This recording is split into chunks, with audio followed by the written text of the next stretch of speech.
Mi nombre es Mateo Bisbal, vengo a exponer sobre disposición de acordes, posición melódica, cruzamientos, octavas y quintas paralelas, movimientos armónicos y cifrado americano y clásico.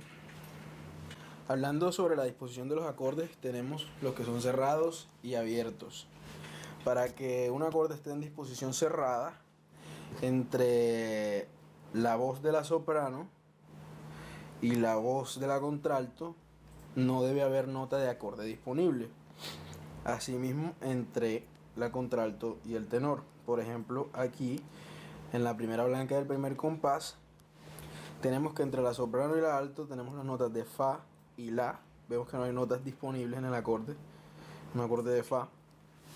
Y entre el tenor y la contralto tampoco tenemos nota disponible de acorde. Esto sería disposición cerrada. Por lo contrario, disposición abierta.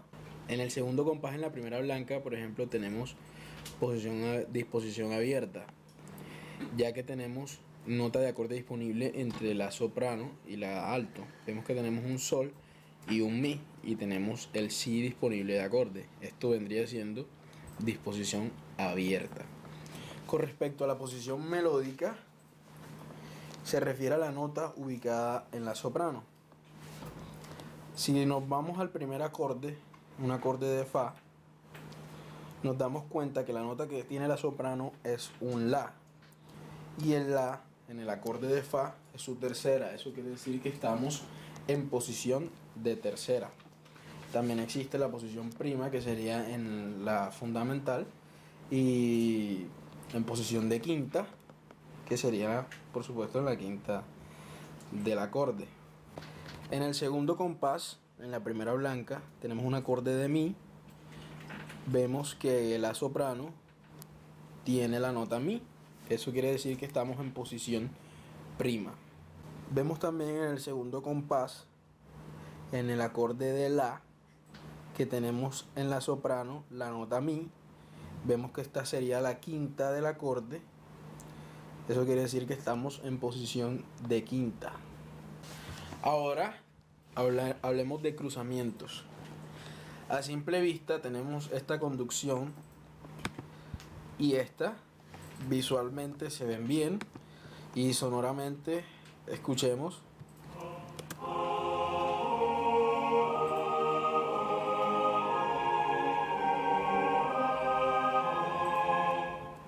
Sonoramente se escucha relativamente bien. Ahora escuchemos la otra.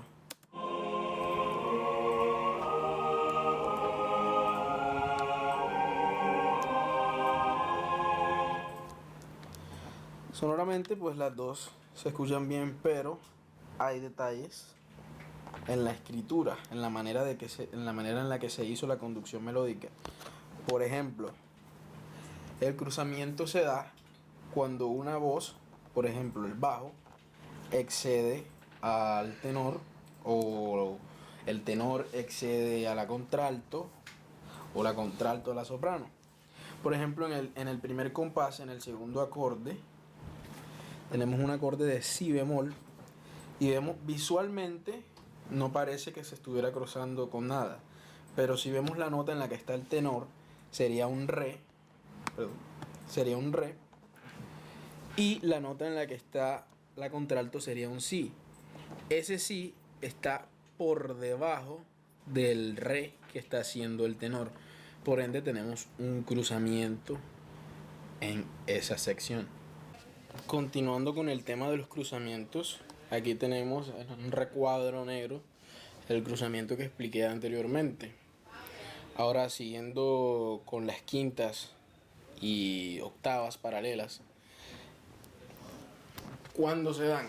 Se dan cuando entre dos voces, por ejemplo la soprano y la alto, tienen una distancia de quinta, y cuando pasamos al siguiente acorde tenemos la misma distancia interválica. Tendríamos quintas paralelas, quintas ocultas. En el mismo caso de las octavas, si lo tenemos en el soprano, el alto, o entre el tenor y la soprano también se forman, o el tenor y la contralto, Y si esa distancia se conserva, tendríamos ahí octavas paralelas. Aquí, por ejemplo, tenemos en el segundo compás, la segunda blanca, en este tercer grado, sería un la bemol.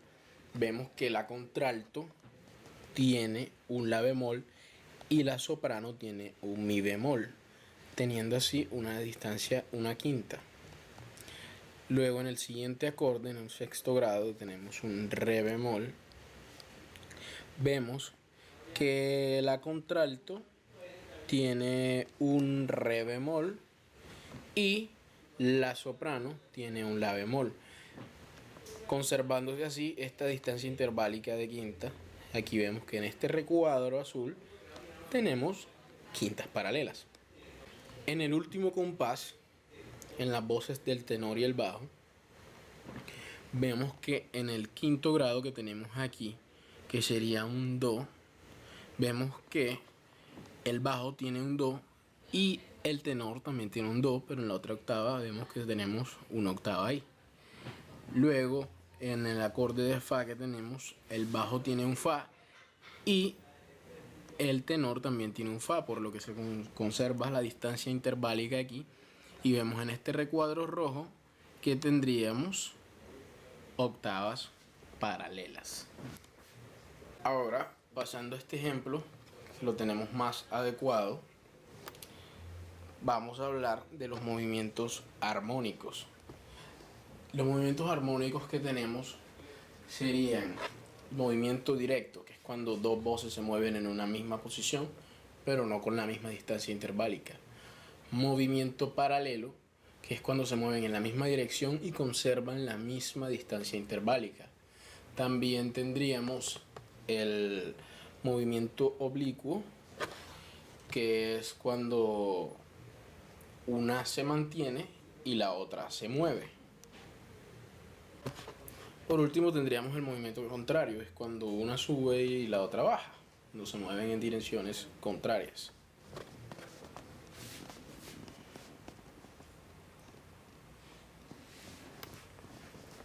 Aquí en el primer compás, entre el acorde en el primero y cuarto, vemos que tenemos un movimiento oblicuo, ya que entre la alto y la soprano, ya que el alto se mantiene en un fa y la soprano se mueve hacia arriba, por lo que sería movimiento oblicuo.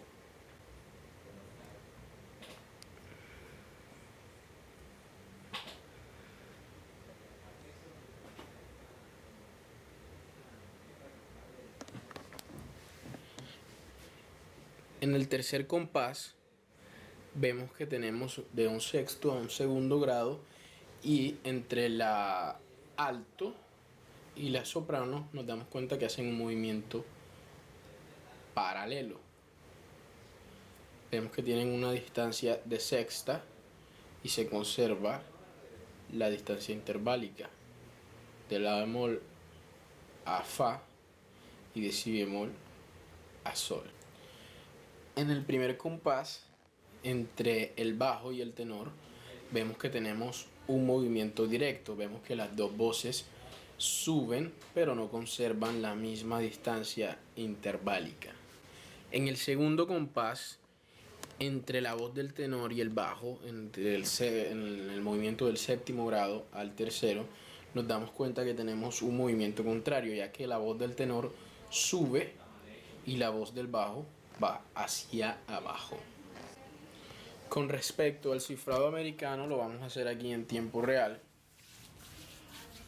Esta notación se da con el alfabeto, siendo do la letra C, re la letra D, mi la letra E, fa la letra F, sol la letra G, la letra A, si la letra B, y llegaríamos otra vez a un do con la letra C.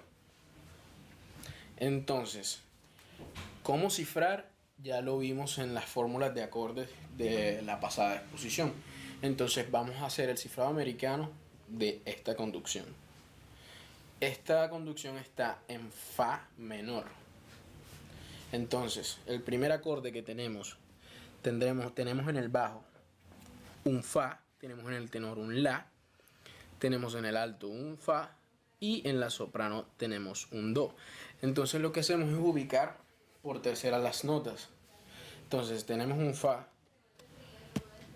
ubicando por tercera vendría un la, que es el que tenemos en el tenor, aquí. Luego ubicamos este do, que sería la nota que tiene la soprano, y ya tendríamos fa, la, do. Y vemos que la alto repite el fa, por lo tanto esta es la fundamental que ya nos indicaba acá abajo en números romanos. Entonces esta nota sería un fa menor. Luego, en el siguiente compás hacemos exactamente el mismo proceso. Vemos que tenemos un si en el bajo, un si en el tenor, tenemos un fa que se conservó en el alto y tenemos un re un re bemol en la soprano y si bemol en el bajo y en el tenor. Entonces ubicamos por terceras. Vemos que podemos ubicar el si, luego colocamos el re, si bemol, re bemol y luego tendríamos el fa y ya tendríamos un acorde de si bemol menor. Lo ciframos así: si, que sería la letra B, bemol, la B minúscula y la M de menor. Continuamos así sucesivamente. Así sucesivamente ciframos todos los acordes, ubicándolos por sus notas por terceras, y así nos ubicamos fácilmente mentalmente para cifrar el acorde. Con respecto a los números romanos, el primer grado tiene como número el número 1 romano, y así sucesivamente hasta llegar al séptimo grado: 1, 2, 3, 4, 5, 6, 7. Entonces, como sabemos que estamos en fa menor, sabemos que este primer grado es menor. También sabemos que este cuarto grado que está aquí es menor. Este séptimo grado sería mayor. El tercero también sería mayor. El sexto sería mayor. Segundo sería disminuido. El quinto grado sería menor porque estábamos en la menor natural. Y el primer grado nuevamente, que sería en menor. Otra forma de cifrarlo en cifrado clásico sería la I minúscula. Luego de cifrar el primer grado, así sucesivamente vamos a hacer con el resto de acordes que tenemos. Como sabemos que el primer grado es menor, colocamos la letra minúscula. Asimismo el cuarto grado y el quinto grado. El séptimo, tercer grado y sexto sabemos que es mayor, pero como estamos en la escala menor, lo ciframos como bemol séptimo, bemol 3 y bemol 6. Y el segundo grado, siendo disminuido, lo ciframos con la letra minúscula y un círculo exponencial arriba, que indica que es disminuido. Con esto damos por terminada la exposición.